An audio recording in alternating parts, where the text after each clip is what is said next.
Hey, what's up guys, TechTarn here, and Samsung has been on a mission recently, not just with these phones, but basically with a lot of phones in their lineup. So they've been quietly and discreetly sort of refining their phones year by year, meaning they're not really dramatically changing the design or sort of introducing this out of this world feature. The latest feature that they introduced is with the Galaxy S25 Edge, which is about how thin and light it is. And so ultimately that phone was a little bit overhyped, and if you look at the numbers and the price of the phone, then you'll see that it's heavily discounted. But with that being said, today we are going to be comparing the Galaxy A16 to the Galaxy A17 of this year. So basically the question that I want to ask is, have they made enough changes to compel users? In general, the Galaxy A1 lineup has always been the most popular selling phone that Samsung has. So they do need to sort of make it known that they did make some changes. Now, ultimately, are these changes worth it enough for you to upgrade? That's what we're going to find out in this video.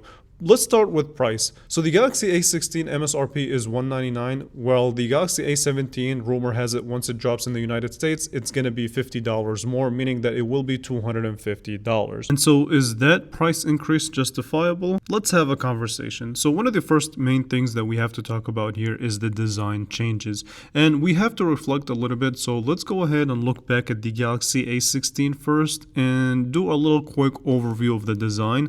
So basically the Galaxy A16 does have this sort of a glossy finish to it, and while it looks fine, however, it is a fingerprint magnet and it's going to catch it like crazy, and it does provide a decent grip, a little bit better than the Galaxy A17, believe it or not.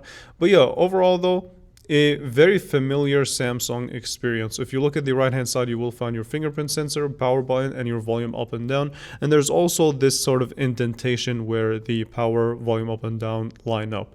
And also on the back, you will have your triple camera setup, which we will definitely talk about later on in the video. On the bottom, this is the first phone or the first Galaxy A1 lineup with no headphone jack. Now, if we look at the Galaxy A17, what they ended up doing, four major things. The first one is that they changed from a glossy finish to sort of a matte finish, which feels smoother. It does look better in my opinion. And the camera array, they did change the way that it looks. So basically it's now a unified one piece, just similar to the Galaxy A26 and A36 that we've known and seen. And this phone is 8% thinner than the previous generation, and it is also lighter by 8 grams, so that's also something to note. And the indentation leading up between the power and volume up and down has been decreased, which means that it makes it easier to access those buttons.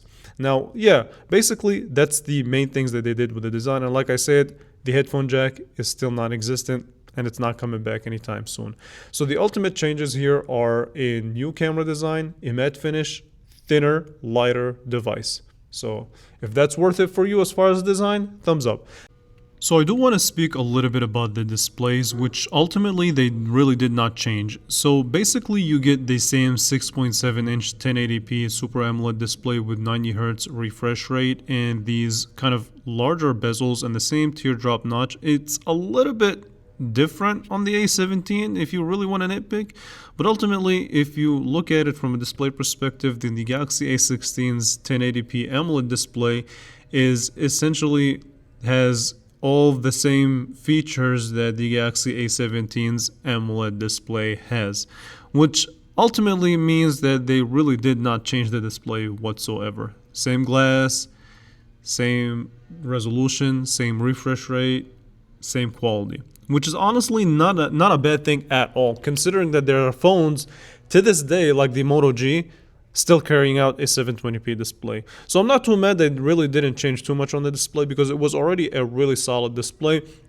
and it's ultimately one of the best features that the A1 lineup had at the time, and still to this day, to be honest with you. So next in the conversation, I do want to speak on the cameras of these devices. So basically the Galaxy A16 and the A17 both share a very similar 50 megapixel main sensor. The main difference between these cameras is optical image stabilization, which is now found on the Galaxy A17, where the Galaxy A16 does have that missing. Now ultimately the Galaxy A16 does produce some decent pictures in really good lighting conditions, and that's fine. Honestly, they're $199 a piece. So the phone is $199 and produces $199 pictures.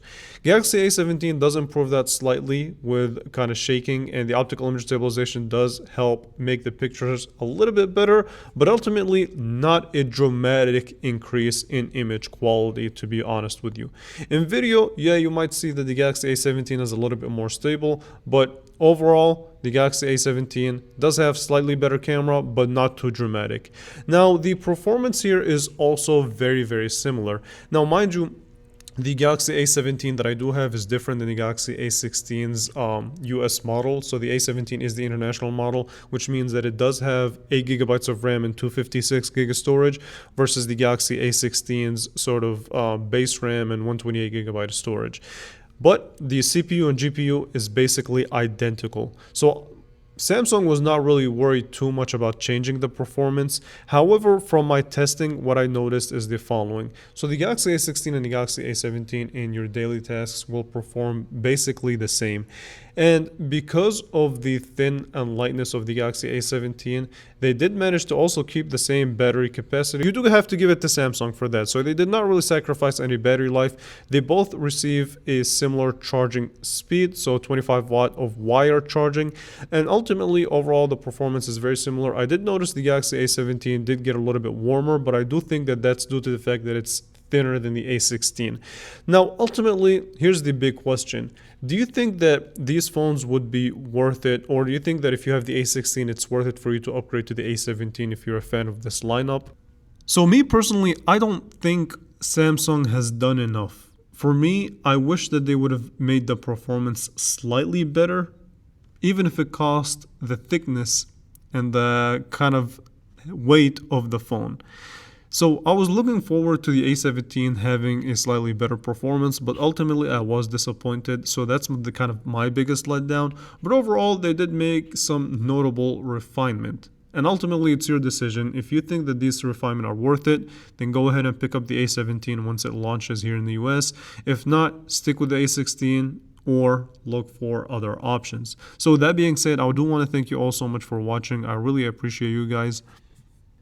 And for more coverage on these phones and other devices, make sure you stay tuned and you stay subscribed to my channel. So let me know in the comments below. Let's have a conversation there, see which phone you would pick up, or if you have other options, or if you have even phones that you want me to look at and review, let me know. I would love to do that. So with that being said, I want to thank you all so much for watching, and I will definitely catch you guys in the next one.